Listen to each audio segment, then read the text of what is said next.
Ryan Reynolds here from Mint Mobile with a message for everyone paying big wireless way too much. Please, for the love of everything good in this world, stop. With Mint, you can get premium wireless for just $15 a month. Of course, if you enjoy overpaying, no judgments, but that's weird. Okay, one judgment. Anyway, give it a try at mintmobile.com/switch. Upfront payment of $45 for 3-month plan, equivalent to $15 per month required. Intro rate first 3 months only, then full price plan options available. Taxes and fees extra. See full terms at mintmobile.com. What's up, friends? Mark here. If you are a regular, you know I'm all about powerful questions and mental fitness. So I wanted to let you all know that my book is currently on sale. That's Personal Socrates, and it doesn't go on sale that often. You can use the code UPGRADE20 over at baronfig.com for 20% off through May and June. I put the details in the show notes as well. Thanks as always for being here, and I appreciate you. Now enjoy this week's episode. Welcome everyone to another episode of Behind the Human. I'm your host, Mark Champagne, and it's my job to unpack the stories and mental fitness practices of people living at the top of their game, personally and professionally. Today, I'm super excited. We've got Anne on the show. She is a serial entrepreneur, speaker, and founder of Solid Core and Back on My Feet, two mission-driven organizations focused on physical and personal transformation. After scaling Solid Core to multiple locations nationwide, she exited the company in 2023, selling her shares for, I think, close to, or if not more, 88 million, which is obviously no joke. Currently, Anne invests in women-led wellness ventures, delivers keynote speeches, and champions personal transformation, resilience, and leadership, and just has a kick-ass energy. So I can't wait to jump into conversation. Welcome. Thanks, Mark. Nice to be here. So I'm going to actually attempt to delete the bio for half a second and start the show like every guest gets with the same question. And that's just in this moment, if you had to answer, well, I'm going to ask you the question, what feels true to you when I ask you, like, who are you, in this moment in your life? That's such a fun question. And I actually love reflecting off of that because I tell my husband who Brett and I are like new into our relationship. Actually, we've only known each other for even less than 3 years. And so Brett has never even seen, like, he never saw me build or create Back on My Feet. He never saw me in the beginnings or in the throes of Solid Core. Like, we met when I was in the selling process of that. And so most people, I think, would tell you, like, oh, describe Anne. And they'd be like, oh my God, she's so driven. She's so ambitious. She's direct. She's assertive. She's like a powerhouse. And I'm like, yeah, those are true aspects of who I have been. But I don't like feel so much of that version right now. And I think that's like the coolest part of life. And for me, knowing that I'm living life correctly. I think if I'm constantly the same version of who I am, I'm not growing. So Totally. I'm stepping into this version of myself that is super playful. One, I love all sports and I'm playing a ton of beach volleyball now. And just my personality, like playing card games, like I talk a ton of shit on the volleyball court, even though I'm always not the best one on the court. I just love the playfulness. So any place where I can find that in relationships, friendships, my best friends have really great banter. I just love that part. So, and I think I'm also in this state of empowerment. I was so focused, even though the things that I built, Mark, were focused on empowering people.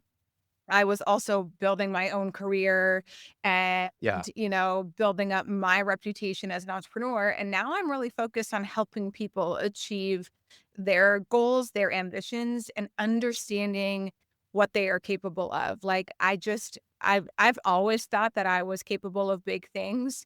And I see so many people with so many self-doubts about what they can do and what their life can look like. And I love just like pulling out why they think that way and helping them reframe their power a little bit. And I get a lot of joy in that right now. Oh, it makes sense. I mean, I just saw you post, I think fairly recently, about opening up some one-to-one or, just, I guess, one-to-one calls around, I imagine, a lot of these topics, right? Because you're probably getting hit up from obviously your backstory and your energy and so forth, but just that give back component must feel nice, right? Yeah, it feels great. And like I said, one of the craziest stats out there is that 76% of people at the end of their life, when they feel like they're kind of within the last few years of their time here on earth, have regret. They don't have regret about what Mm, they did or what they said. They have all this regret about what they didn't do. And yeah. I feel that. And like I said, that's why I mean, I remember my first entrepreneurial effort, which I'm sure we'll talk a little bit about, back on my feet. And when I started that, I thought, this is what I'll do the rest of my life. Oh my God, I found my purpose and passion. Little did I know that that was, that passion and purpose would fade and that it wasn't all about back on my feet, that my purpose and passion had a bigger mission, which was about building and creating communities that make people's lives happier and healthier. Therefore, that, ended up with solid core after back on my feet. And now it's like, again, this empowerment pull where I'm like, I just want people to know that they can create whatever version of themselves. So I never want to be sitting at the end of my life being like, gosh, I was too afraid to leave something comfortable. I never, I did this one thing and I always knew I had more in me, but, I didn't take the risk. So I really think about that stuff a lot. And I want to look back on my life and be proud of the bold risk and action and steps that I take to fulfill my own potential. How have you navigated some of the bigger transitions in this journey?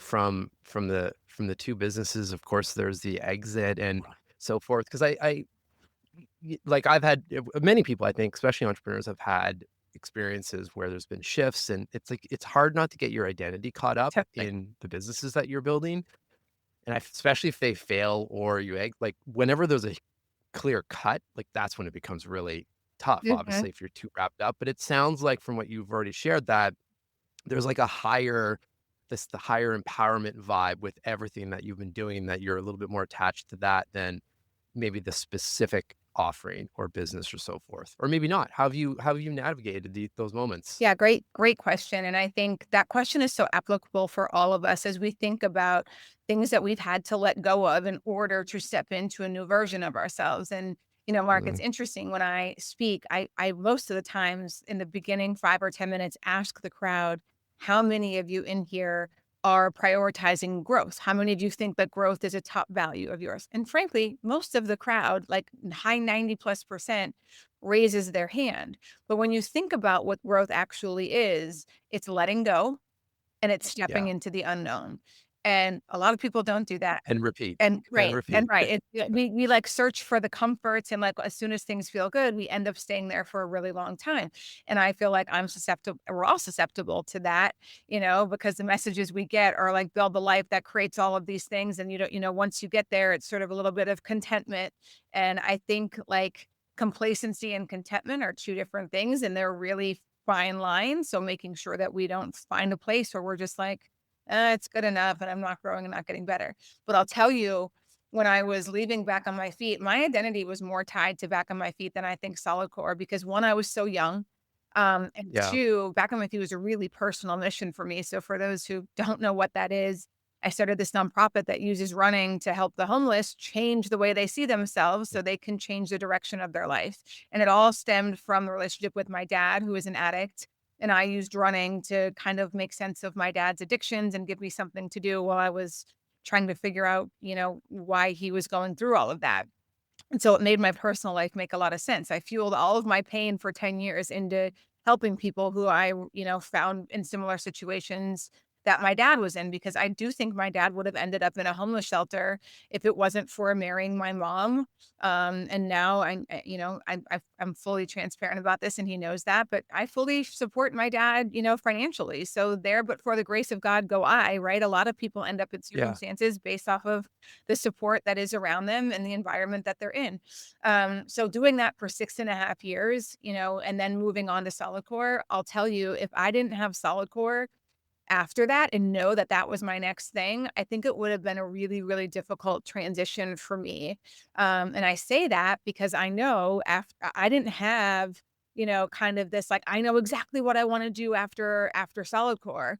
I've had a lot of this white space to kind of float around and be a little bit more exploratory. And I didn't have that between back of my feet and solid core. I think I left back on my feet in August and my studio was open in November. So there was no Oh, wow. time to even think about my identity. Yeah. And this time was a little bit different. But listen, I think that, I even forced myself to think about my parents dying. Like there is parts of parts of things that we can do, such as put yourself in a future state when you think about leaving X job or moving out of X city and kind of manifesting what that's going to feel like. So it's not so shocking, when it happens. And another reason I think change and sort of facilitating change on purpose in our lives is crucial is that it prepares us for the change, like our parents dying, that we don't have any control over. And if you've never had any change in your life and you're always hanging on to predictability and you want things to be homogeneous and the same, when change happens to you, you actually are ill prepared to deal with it because you've been so Yes. focused on protecting yourself from it your entire life. Yeah. It feels it even hearing you say that, like, it feels tight, right? It's like you're, like, tight in trying to control the outcome or predict this and so forth, Yeah. and then you get hit. It's like you get knocked like, the analogy that's coming to my mind, it's like, uh, a big, like, oak tree of some sort that can, like, kinda sway a bit, and, I mean, it's super solid, and it can sway in the wind, and the branches are nimble versus, like, just being so solid that it just snaps in half kinda Mhm. thing, right? Yeah. Um, a lot of I mean, I've been there as well, but I think a lot of society right now is wound pretty tight with a whole host of reasons. Right. Obviously, there's no shortage of reasons behind that. Yeah. Do you remember anything Go ahead. Sorry, I was gonna ask Go you, ahead. do you follow Tony Robbins at all or any of his practices? I do, yeah. Yes. Well, Yeah. do you know his, like, human 6 needs? He goes around, he's like, "I've talked to humans all around the world, and everybody has the same 6 needs. They're just in different order." And Sure. help Yeah, me get yeah. these right, but it's security, Yeah. variety, significance, um, growth. Progress. Yeah, Yeah, growth, growth, progress. contribution, and love. So all those Yeah. 6 things, but the order in which humans seek them are different. So for me, security has always been at the bottom.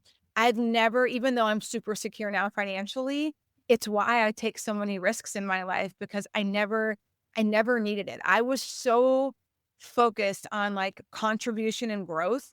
I mean, I started my Mm. nonprofit with, like, I had a negative net worth. I didn't have any money, and, like, I don't care. Yeah, I'm yeah. so starved for purpose and contribution. That's worth it to me. And then Solid Core, I took all my money and was like, "Here, take it all. I have a bigger purpose." And so I think finding out what our order is, and also when we think back 5 years or where we want our order to be, is also a really good indication of if we're living, in our truth or finding out what's really important to us. How do you actually for you, I mean, everyone's different, of course, Okay. but when just hearing you talk about security, like, this is something I've really personally had to work on, and I catch the old programming coming up, in tense moments where, like, I can hear almost, like, the scarcity mindset coming up, which we all know, Mhm. like, don't that's not where you're gonna, expand and see opportunities and make good decisions. But for so many people, I mean, it's just like a fact to living. And I know, some of your backstory, obviously, like, forget right now where Yeah. there's like a good amount of financial security, but in the past, like, did you ever have those thoughts, but you had good tools, or was it something else that allowed you to not go down that path? I think I've always had the ability to pause and think one step ahead. Meaning, if I Yeah. have a scarcity mindset on things, I think I'm going to lose. So if I go into Mhm. things and hold on to things so tight or never willing to try, right? Scarcity mindset just really means that, like, you're letting fear, right? You're afraid to try because of fear. And, like, you're like, I'm good with what I got. I don't need to be, Yeah. a lot of people convince themselves they're either being greedy or, I'm just not. I have security, I have enough, I'm not going to go for it. Or that they're being irresponsible if they want more for themselves. And I sort of thought if I adapt that mindset, I'm never gonna figure out what I'm actually capable of. And I mean, I like that. even in school or anything else, it was just like, getting in trouble. Like as entrepreneurs, right? We're sort of like, we're known for breaking things and moving quickly. I've always seemed to know the line of, making a bad decision for myself, whether it's drugs or something like that, is like, if I go down that road and at the next, what's the next step after that? Like I'm gonna lose. If I start taking days off of working out, getting back in shape seems a lot harder than staying where I am.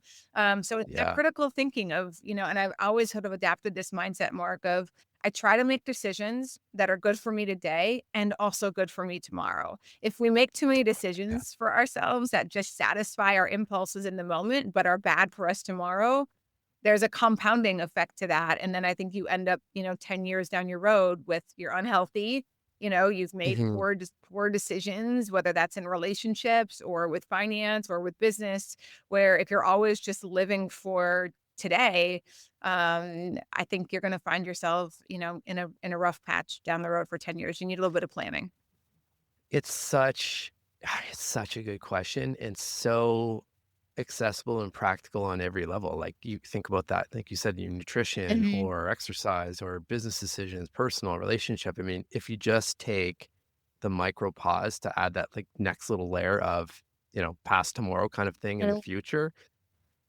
Wow, this is what I love about questions. I mean, I wrote a whole book about questions, so I'm a Mm. bit biased on this, but it's one question that literally, can dictate Yeah, your long-term outcome, right. right? And because it just gives us the pause to Well, think about a different path. yeah, and if you think like for every piece of advice, there's a direct and opposite piece of advice waiting on the other end, right? So someone might tell Yeah. you, live for today. You don't know if you're going to have tomorrow. And I'm like, but statistically speaking, I'm not going to die today, like sure, there Yeah. could be an accident but statistically speaking, that's not really going to be the case.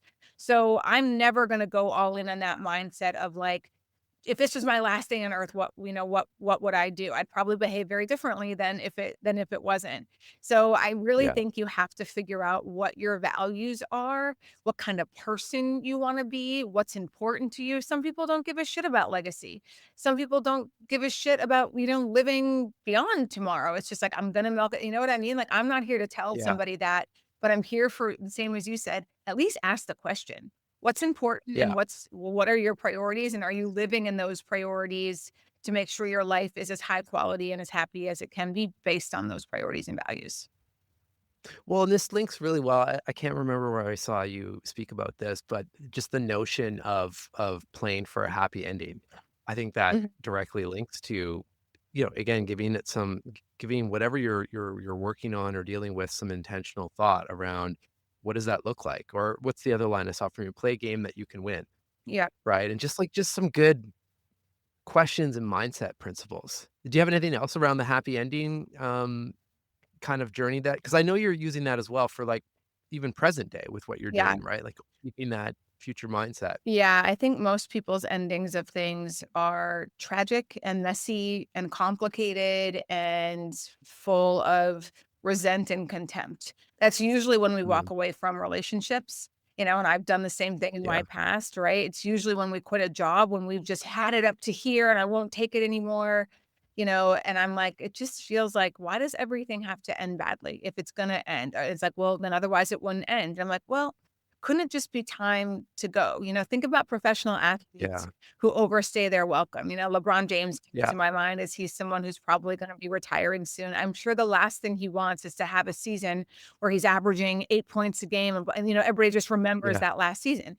You got to be a little bit mindful of going out on top. And people used to ask me, and sometimes they still do, oh my God, Ann, why did you sell Solidcore? Like it was doing so great. Why wouldn't you just stayed on longer and you could have made more money? I'm like, because it was time to go, and if yeah, my priority was, I'm always gonna kick myself, for not staying, and there always could have been more money, that's assuming that that was my ultimate goal with Solid Core.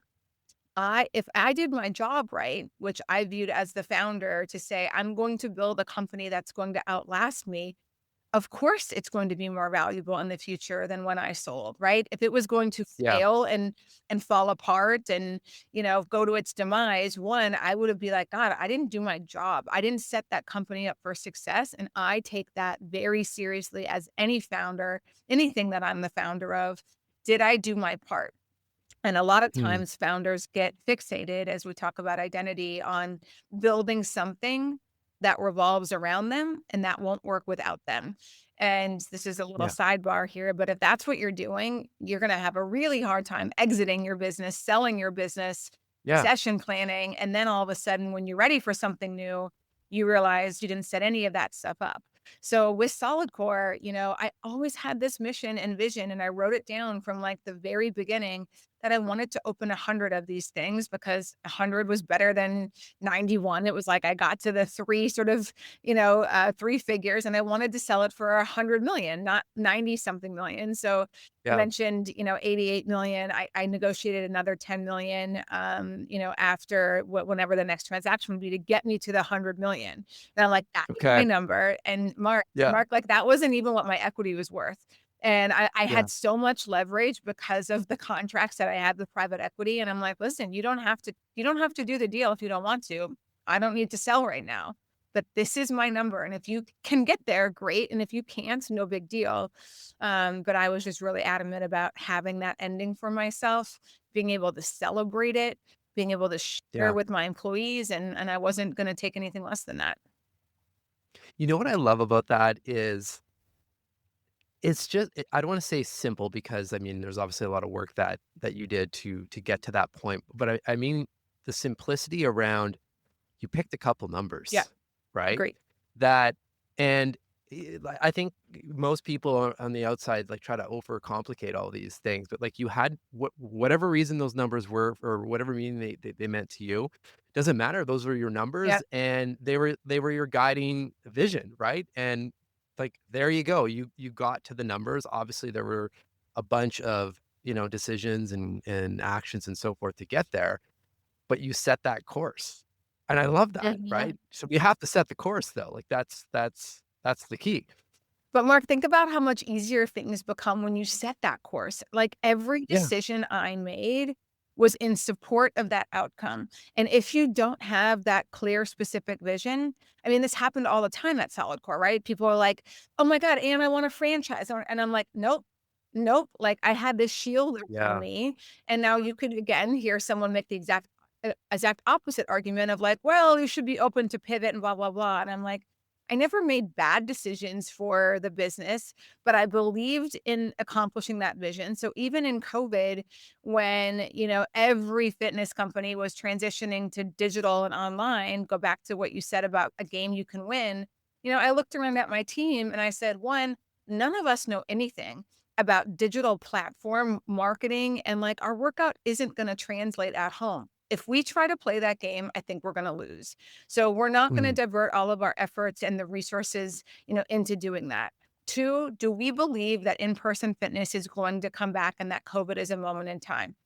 Yeah, we Yeah. all believe that. Yeah. And so if that's the case, while everybody else is scared and playing defense, we are going to play offense. So we already had 20 states that we were operating in. And what we noticed, of course, is the blue states were very restrictive on what we could do. And it was Yeah. killing us. So I'm like, we're gonna raise money and we're gonna open and expand in the red states because Oh, they're I love way it. less they're way more lenient with us. And we raised 50 million bucks and we opened 11 more studios in 2021 while everybody else was just coming up for air. And we were Yeah. already, halfway up the mountain and really building, continuing to build a name for ourselves. So yeah, that there I don't even actually know what your question was, but hopefully I don't remember either, but but it's fantastic what you just shared. I have to ask, like, I just love your mind. When is your mind most still? Like, when are you I don't know if you journal or I mean, I obviously you're following Tony Robbins and I know a lot of his work and so forth, so we probably vibe on that together. But like, when are you sitting back kind of thinking or these even when you knew it was time to walk away from solid core, right? Like you knew, right? So like when do you get how do you surface those intuitive nudges? Like what does it for you? Oh, that's a great question too. I think I just feel intuitive all the time. I mean, all the time. I don't have like this, like, oh yeah, wake up at 4 a.m. and do this. I think Yeah. I'm always thinking and feeling, and I am an intuitive person, and I pay attention. Especially when you're so honestly, I work out a lot, and I know my body so well.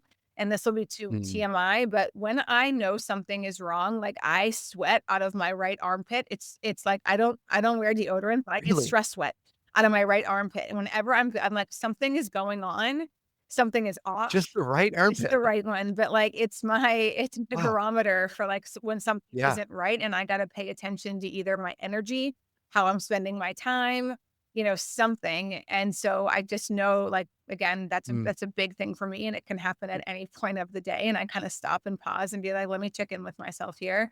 But Well, what a gift. I think when I go to bed, I mean, my husband will laugh at me because, and I've been this way my entire life. When I go to bed at night, I am asleep within minutes. Like, I'm able to shut my brain off, and go to bed. And I think that that happens for me because I feel really good about how I spent my day and my time, and I'm proud Yeah. of those efforts. And like, my brain knows that, like, great, we're good. It's time to go to bed and give Anne the rest she needs so she can wake up and do it again in the morning. When I'm having trouble sleeping, also a big indicator that's if my brain Yeah. is going and wiring, that means I haven't dealt with something, that I'm procrastinating something. And I just don't let myself do that very often. And again, another big indicator that I got to change how I'm doing whatever it is I'm doing. So when that comes up, because a lot of people, when yeah, and I would just say in general in society, like the signs are there for all of us. It's just a lot of people just kind of either ignore, don't hear them, or they just push through. Like that's kind of the mainstream message, which I think is starting to change, thankfully. But it's still just because I work with a bunch of corporate teams, I can see Yeah. it. It's not good. Um, what do you do? Like, what are some of your non-negotiable? Do you have any non-negotiable practices or rituals? I mean, obviously exercise and Mhm. volleyball and stuff like that. But is there anything else? Yeah, I mean, the non-negotiables come down to the simple things, right? As you can probably see me drinking water every few minutes of this Yeah. call, like, it's at least 1.5 of these. I try to get to 2, doesn't happen, but, like, at least 1.5 every single day. Easy thing, hydration for my skin, my body, my organs, everything. Like, it's a non-negotiable. I will try if I don't bring that thing with me when I travel, I don't get my water minimums in. So, like, non-negotiable with the big water bottle goes everywhere with me. The food, The bottle is so key it's though, because I have the same bottle. good. I have water in Yeah, here from that, but it's like if I just kept filling up this cup with water, it's just not the it's not the same. same. It's like the water came from the can Yeah, over yeah, there. yeah, It's crazy. so that's Get yourself a bottle. that's a non-negotiable for me. Um Um, the 8 hours of sleep is a non-negotiable for Yeah, me. I mean, again, like, I've got friend I live in Miami, so even though we're not late night people, we have some friends who have late night lifestyles, and one of our good friends is a DJ, and he's on me all the time, and I'm like, "Dude, I will as soon as you play a daytime event, but, like, I am not yeah, going to see you at midnight." It's just like, yeah, literally one night of bad sleep, I feel it the next day. So it's just not worth it for me, to do yeah. that. The eating, we eat the same thing, my husband included. Like, he eats different than I do, but I eat the same thing Monday through Friday afternoon. Friday evening and Saturday evening can have a little, variety if we want to, but like, we Okay. rotate between three or four different dinners. And I say that because the vegetable will change, but I have a smoothie after I work out, which Okay. is about 500 calories, and then I have, Yeah. a big yogurt bowl with walnuts and cashews and, protein granola, chia seeds, blueberries, strawberries, and raspberries every single day. And then our dinner is either chicken, beef, or ground turkey with, whether it's rice, sweet potato, or broccoli, asparagus, or grilled peppers. And it's like, that's it. We just take anything else off the Yeah. table. And the reason, again, Mark, is I like to feel good every day. So when or at least for me, if you put the option on the table, like, what are we going to eat tonight? You have less willpower at the end of the day, and Yeah. you end up really making decisions for taste buds, or that you, like, work so hard during that day that you deserve X, Y, and Z. So, like, Yeah. I don't put myself, again, a game I can win. I don't put myself in situations for a game that I'm gonna lose. So those are just kind of some non-negotiables, and the other thing is, if you have a list of 30 of them, I think that, you're setting yourself up to fail. I like to make these commitments that I can make every single day that I can keep to myself, so I feel like I can trust myself. So it's another piece of, advice of when you try to be like, "This is what I'm gonna do, and I'm gonna be perfect," and then when you're not perfect, that's how you break trust with yourself, and that's how you, Yeah. start to think less of yourself because you're not keeping your word. So I think that's a dangerous game. Don't overcommit to things. Yeah. But I mean, at the same time, I just love the simplicity of it, right? It's just you're keeping it simple. You're setting yourself up for success. You're not overcomplicating things. And I mean, above all, though, it's all like everything you're doing is oriented around, yeah, like I deserve to feel good and I want Mhm. to feel good more days than not. and here's the recipe that works for me. Yeah. Like, we all can do that if you plan like what you're thinking about, because you're right. If you leave it to willpower Yeah. and just walk in a supermarket without any kind of plan, I mean, just let advertising dictate your shopping cart. I mean, that's kind of why the vast majority of the population Yeah. is metabolically sick. Yeah. Well, I want to tell you two things because you said simplicity. The reason I am successful is because I have always chose simple over complicated. And I think it's because I'm like, you know, I think about some people's businesses and I'm like, oh my God, that's so complicated. And like, I know nothing about that. And I'm not like crazy book smart. I didn't kill it in school. I had to work really hard. So I sort of always thought the simpler the business, the more chance I have at success. So even back on my Mm, feet, like it was running. It was running within homeless shelters, and then I figured out how to make repeatable ecosystems. People wanted to be like, "Oh my gosh, we should expand this. We should like, what about back on your bike? We could add biking." And I'm like, yeah. "No, as soon as so what are we gonna do? Bring bikes into the homeless shelters? They're gonna get them stolen. What happens when they have a flat Mhm. tire? Someone's gonna get hit by a car. Like, no, simple. Yeah. We're not gonna change. It's just running. We're keeping it with running." And solid core, same thing. It's like people were like, "Oh, we could offer different workouts." And I'm like, "No. As soon as we become something different than what we offer, now we're confusing on what we So are true. and like what our messaging and branding is about what this workout does for you." So everything, even the operations of solid core, there was one person, in the studio who was the coach, and like it was their job to check people in and coach the class, and like that was it. I didn't want something that was going to take 20 people from a labor perspective, to make something run on a daily basis. I'm like, it just sounds messy and complicated and like a headache. So I will tell Yeah. you, I have made $100 million for myself by keeping things as simple as possible and not getting distracted or detracted by the noise. Oh, I wish we would have had this conversation about 7 years ago. That was the lesson I had to learn really hard with where I mean, I'm super grateful for the whole Yeah. journey. That's why we're even speaking and where this podcast came spun out of. But we had created one of the first guided journaling apps about 7 years ago and reached a ton of people, 90 million people in the first couple of years with just collaborations and so forth. But at the end, I mean, the business model wasn't working because people were confused when they were coming in and would leave just as fast because it was, well, are you a journaling app or are Mhm, you like a content place? And like there was just too much going on. mhm. It's clear to me because we're solving my problem, Yeah. which is how it originated. But it just comes back to like keep it simple and so like just be able to see the vision and the path so clearly and not let others kind of push you around and so forth, right? Yep. And we got that feedback on pricing. I mean, from as little as like people like, "Oh, solid core is too expensive, this, and this." If you try to make or solid core is too hard, there was 50% of people never came back to solid core because of the price or it was too hard or whatever Mm, reason. If we all of a sudden were like, we have to chase after that and we need to make classes easier and then we're going to dilute the brand for the 50% of really sticky people who seem to yeah, this. Let's just go find more of those people, because we don't need every single person to love our brand or product to make a really big, successful company. And people sometimes get so caught up in the feedback that they hear that they try to then be all things to all people. And before you know it, you have a very confusing and diluted product on some level where then nobody really wants to be a part of it because there's no consistency to it. totally.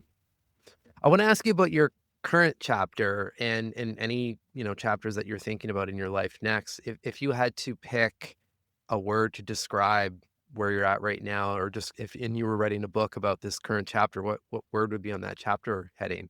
I think it actually would be contentment. And Mm, again, I mentioned that earlier in this episode, but I'm in this place where I don't feel like, I mean, gosh, I felt for so long, Mark, that I had so much to prove to the yeah. world, to myself. And I was so competitive. Like I just wanted to win. And I got such a high off of like surpassing other fitness companies that were open 10 years before me. I just really wanted to be the best at all of that stuff. And I feel like slowing down can have a negative connotation, but I do not have a desire to start another company right now. And I think it's because I know too much. I mean, who knows what the future holds, but Hmm. I have this adverse resistance to like making a long-term commitment professionally. And I didn't expect that. I didn't know that that was going to happen out of Solidcore. But because both with Back on My Feet, we're like, when you create something, your options are either it goes on forever, you sell Yeah. it or you shut it down. And all Yeah. three of those things, when I think about it, kind of create a little bit anxiety for me. So that's why I frankly love doing the public speaking. When people hire me to go speak, one, it's great money. I'll either donate it to, to Back on My Feet or a cause, or I'll take the money Hmm. for myself. But I get to go in, I spend, an hour or 2 with all these people. Hopefully, I get them fired up and empowered, and then I get to leave, Yeah. and everything is over. I don't have to, like it's not this huge, again, ongoing commitment, and there's something about that that is really appealing to me right now. So, the contentment is a good word, like, the flexibility I Hmm. have in my life to do what I want every single day, which is filled up with a lot of beach volleyball and working out, and then this empowerment stuff, like, these podcasts, right? Like, I'm really appreciative of people. I don't have the desire to start one of my own because I don't want the ongoing commitment, but Yeah. platforms that you guys are committed to bringing on guests that hopefully can help other people when they're listening to them with problems that they're having, which is why you do this, right? You're trying to get Yeah. education and information and knowledge out to people that hopefully help them. And I, love being a part of that journey where I take an hour out of my day and then I'm like, great, see you later, Mark. Uh, Back to the court yeah, or the sand. is where I am right now, and I'm owning it, and I'm loving it. Was it Did it take a while to get to this point Mhm. after the sale? Like, if we were in your journal, like, right after that sale went through, or whenever the moment really sunk, like, it really sunk in for you, like, what was going on in your head, or what questions were you asking? Were you able to really, like, take it in, or because that's not Yeah, a lot of people just wanna get to experience that, and your backstory too, I think, is relatable to a lot of people. Like, there's a nice story around you can do it, I guess you can say. Like, mhm. it doesn't matter what where you're coming from. If you have an idea and a vision, you work hard and so forth. Like, you're a perfect example of what's possible, right? Yeah, I appreciate that, and it's interesting because, statistically speaking, right, like, I know the stats out there, and I am not someone I always choose to step into empowerment, so I will always root for you and push you and tell you to step up. And listen, I worked with the homeless for 6.5 years, and I didn't work at an ivory tower with the homeless. I was in the streets literally running with Yeah. members, so I got to know a lot of them, and many of them had the same statistical story, right? They grew up in poverty, like pretty Yeah. bad poverty. There was addiction prevalent in their families, friends, neighborhoods, and opportunities were sparse and public school systems were poor. So Mhm. statistically speaking, what's going to end up happening from those people who grew up in their environments is it's going to beget the same sort of outcome. So I'm very aware of that when I speak, and I would say, I'm a little bit of an anomaly. My brother and sister never finished college. Uh, they, both live back in Bismarck, in North Dakota. My sister lives sort of in Grand Forks, and my brother in Bismarck. I love them, but Mhm. their sort of path from based on our family upbringing makes sense. And Yeah. mine really doesn't. Again, it's like, wait, here's this woman from North Dakota whose father was an addict and really, didn't make any money. My mom was a public school teacher. I didn't grow up with money. I wasn't, again, crazy book smart. I wasn't testing really well. It was literally pure emotional intelligence, reading, educating myself in a massive drive to want to make something of my life. I felt that calling when my brother and sister sort of didn't have this like same ambition for either themselves. And again, there's nothing wrong with that. I just know that like I also don't want to create the narrative that like it's going to happen for everybody because I knew the Yeah. statistics and some of us have more opportunity than others. So it's always a weird, again, a fine line and a balance where if I'm sitting in front of somebody, Mark, I will tell you, you got to figure out whatever advantages, disadvantages, circumstances, environment, figure out how you can use that to play a game that you can win. That's going to be my advice to Yeah. everyone. And I know the stats don't work in everybody's favor. So Yeah. yeah. What are your thoughts on Yeah. that actually? Well, I was gonna say, like, this for sure, the stats don't work in everyone's favor, and of course, not everyone's gonna hit, 100 million exit situation. But I think what you can't argue, coming back to our mutual, well, let's call him friend and mentor, Mr. Tony Yeah. Robbins. Like I hear him say it often, over and over again. I mean, the secret to happiness is the sense of progress. Yeah. So if we can just keep that top of mind and continually be wherever you're at, making progress, on, like, I'm thinking I'm working on my second book, and it's in the early phases. I mean, Yeah. it's challenging. Like, you have all this self-doubt, like, who am I to be talking about this topic, subject, and so forth. But just like every day make a bit more progress, and like, it feels good. And then, surprise, surprise, as that happens, things start to materialize, or people show up, Mhm. and all of a sudden there's a publisher here, or whatever it is, whatever the situation is. So yeah, I think just well, coming back to you, like a running example, like one step in front of the or one foot in front of the other, right? Yeah. Yeah, and I couldn't agree. I mean, even though again, I'm not in this huge big fix, like I'm trying to grow my speaking career and I'm loving that challenge. But like where I'm getting a lot of satisfaction is seeing progress on the volleyball court. So to your point, it doesn't really Yeah. matter, where in your life, as long as you're seeing and that's what creates the positive feedback loop of like, "Ah, I'm Yeah. getting better. Like, oh, I wouldn't have been able to make that shot or see, I have the vision defensively to know where that ball was gonna go 4 months ago.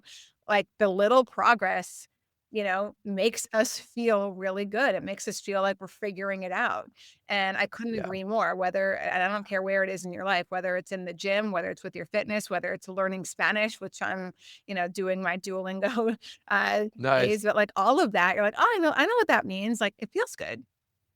Yeah. Love it. Last thing I want to talk to you about, just, and I think it's a good way to end, is how we started before even hitting record, and that's just on gratitude and giving back and so forth, and kind of tying it to what we've been talking about around, or setting the And frame of, like, it doesn't matter where you're at. There's this element of, I mean, obviously this is the start of your journey, right? Giving back and working with the homeless and so forth. And you're in a different position now, but I mean, just, picking up, basketball tickets for the family and friends and so forth, and like giving that experience and the ripple effect of gratitude. Like, how do you see gratitude playing out in your Mhm. circles and so forth? And what would be your message for us? Well, I think you're either a giving person or you're not. You're either a forgiving person or you're not, and I think a lot of times people think Mm, that will change with money, and money just amplifies these characteristics of what you have. Because there's a lot of people that constantly point the finger up and be like, "Well, they should give more. Well, they should XYZ," and they always kick the can up to somebody who has yeah, more than them to do so more than true. them, and I don't have a big tolerance for people like that, every whether it's 5 minutes, $5, you have no Hmm. business criticizing anybody else if you're not stepping in about somebody else's gifting or generosity, if you're not doing it, on your Yeah, own. And I hope, generosity is one of my values. And I feel like anybody you talk to would say, I would hope that Anne is probably one of the most generous people with whether it's her time or her money that you have met. And I just told my family that, because I did just buy them all tickets to the Timberwolves Lakers playoff game. And I'm like, one of the great things about me being in this position is being able to do things like this for you guys. But more so, I hope that it sticks with you that I don't have to do this, right? I yeah, don't have to share my money with anybody, including you. And that you yeah, are positions, which you are right now, to yeah, buy a $20 Timberwolves hat for the kid who's there with his dad sitting way in the cheap seats, that can't afford it. yeah. Look around for the opportunities where you can be generous the same way that you are receiving this generosity from others. So That, yeah, and that's what I really hope that it's not just about paying for things, it's about hoping that pay yeah, attention and like, I can do that too, maybe on a different, smaller scale, but I'm not just gonna be on the receiving end of someone's generosity, and I try to call my family out on that as well. Like, if you're only taking generosity, but not gifting it, like, karma comes back for you, and I yeah. really, I really believe that. So just don't take, you have to also give.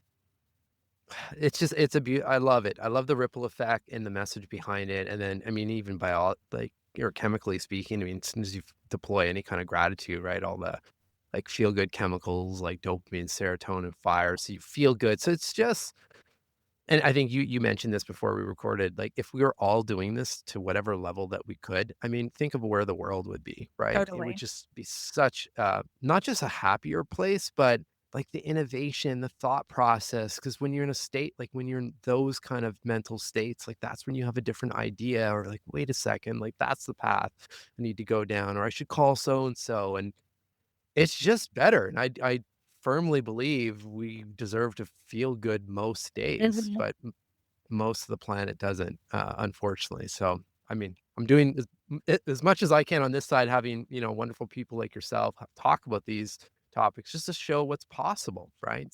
Yeah, So thank you. totally.